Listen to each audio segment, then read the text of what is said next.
Chegou o grande dia de ir para a Alemanha. E ao mesmo tempo que eu estou animado e feliz com essa nova jornada que está se iniciando, eu também estou de coração apertado por deixar a Suíça, este país incrível que me proporcionou as melhores experiências da minha vida. E mesmo com planos de retornar no futuro para a Suíça, despedidas são sempre difíceis. Eu fiz muitos amigos nesses mais de 2 anos que vivi aqui. Mas isso não é um ponto final, é apenas uma vírgula. Não foi uma escolha fácil, mas eu não poderia deixar essa oportunidade passar.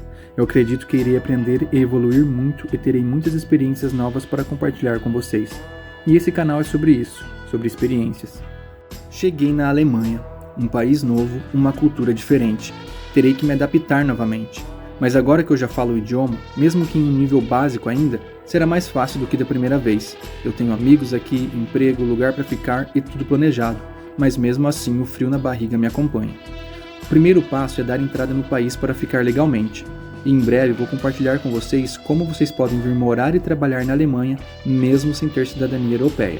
Então se você quiser saber como, já deixa o like aqui nesse vídeo e comente Alemanha. Documentações e burocracias resolvidas, agora preciso agradecer por essa oportunidade. A igreja é muito bonita, e apesar de ter imagens e santos, é uma igreja evangélica. Achei isso interessante, pois no Brasil, acredito que apenas as igrejas católicas possuem imagens. Aqui na Alemanha, o meu amigo estava me explicando que existe algo chamado Kirchensteuer, imposto da igreja, e funciona assim. Se você é membro registrado de uma das igrejas reconhecidas oficialmente, o governo cobra um imposto religioso junto com o imposto de renda. Esse valor geralmente é 8% ou 9% do imposto de renda que você paga. A porcentagem varia conforme o estado. O dinheiro é repassado pelo estado para a igreja da qual você é membro. Mesmo sem pagar, você pode entrar em igrejas como visitante, mas pode haver restrições para certos sacramentos ou cerimônias, como batismo e casamento, por exemplo. Ele me disse que nessa região a maioria das pessoas são evangélicas e que as igrejas católicas estão bem vazias e eles fazem apenas uma missa por mês na cidade, e nas outras semanas a missa é feita em outras 3 cidadezinhas aqui perto. A propósito, a cidade que eu irei morar se chama Weilheim am der Teck, uma cidade com menos de 10 mil habitantes, então não tem muito o que mostrar aqui para vocês. Vou dar uma volta de carro para mostrar um pouco da cidade e umas ruínas que tem aqui perto. Eu já viajei muito pela Alemanha. Tirando a Suíça, a Alemanha é o país que eu mais desbravei na Europa. Visitei várias cidades, fui a muitas festas e eventos, fiz muitos amigos e morei durante 4 meses em Frankfurt. E o que eu percebi é que os alemães são muito mais abertos e sociáveis do que os suíços. E sei que isso pode soar estranho, especialmente porque os alemães têm uma certa reputação de serem um povo mais fechado em comparação com os brasileiros. Mas acredite quando eu digo que os suíços são muito mais reservados. Uma vez fui a uma Gartenparty, que é muito comum na Alemanha, com outros 2 amigos, uma suíça e um alemão. E na festa, muitas pessoas vieram conversar com a gente, mesmo que não nos conhecessem. Faziam piadas, brincavam, falavam alto. Talvez seja um pouco do efeito do álcool que deixa os alemães mais soltos, pelo menos em festa. No final da festa, quando estávamos voltando para casa, minha amiga suíça disse que gosta de ir a festas na Alemanha porque as pessoas são muito mais alegres e divertidas do que na Suíça. Os suíços são muito mais reservados, sérios e não se abrem muito. Sei que não podemos generalizar, mas essas são as experiências que eu tive até agora. Quando eu morava em Frankfurt, na Alemanha, minha vida era super agitada e a dos meus amigos mais ainda. Agora que eu estou mudando para uma cidade pequena, a experiência vai ser diferente e estou curioso para ver como vai ser. Na Suíça, a maioria dos meus amigos são pessoas mais velhas, com mais de 50 anos, enquanto na Alemanha, a maioria dos meus amigos tem mais ou menos a minha idade. E é interessante pensar nisso, porque nosso círculo social nos molda de uma forma ou de outra, gostemos ou não. Na Suíça, eu aprendi muito com meus amigos. Não queria falar muito sobre o passado nesse vídeo porque o foco é o que está por vir, mas é difícil não fazer análises e comparações, especialmente quando você mora em um lugar por muito tempo e aprende muito com ele.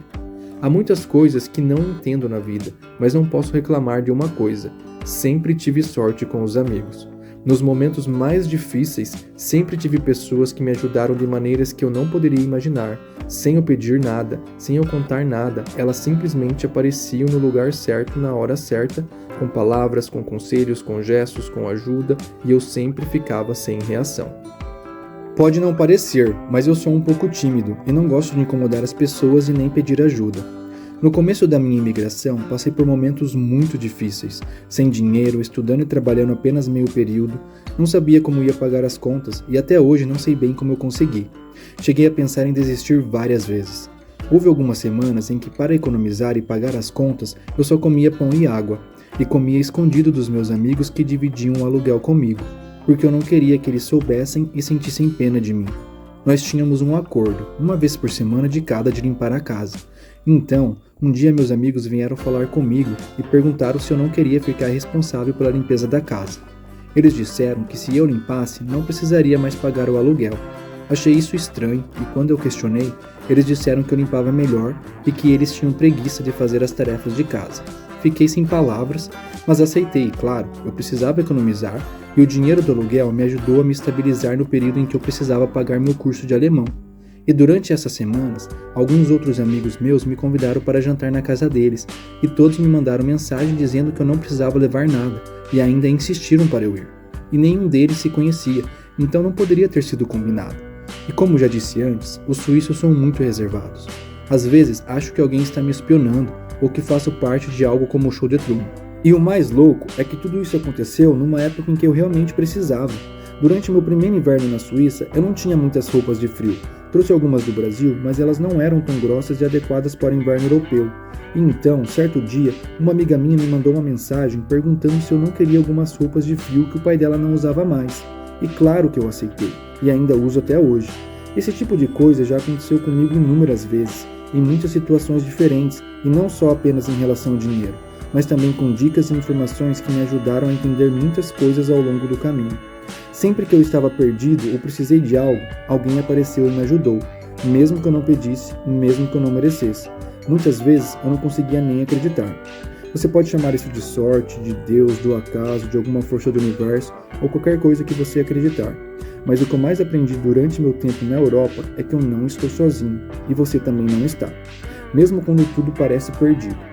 O mundo muitas vezes não é justo e há muita maldade, mas acredito que há mais pessoas boas do que más. Talvez seja a lei do retorno. Não que eu seja um exemplo de bondade, pelo contrário, eu acho que eu poderia fazer muito mais para tornar esse mundo um lugar um pouco melhor. Tenho sorte em algumas coisas, mas azar em outras também. Como o fato de eu não poder realizar o meu sonho de criança de ser piloto de avião por ser daltônico, ou caminhar durante 8 horas por uma trilha para ver uma paisagem deslumbrante e chegar lá e estar nublado. A vida também precisa equilibrar alguns pontos, não é mesmo? Mas talvez o mais importante não seja a chegada, e sim o caminho percorrido, pois é nele que aprendemos. Às vezes, só precisamos olhar para as coisas de uma maneira um pouco diferente. Mas e você? Acredita em sorte?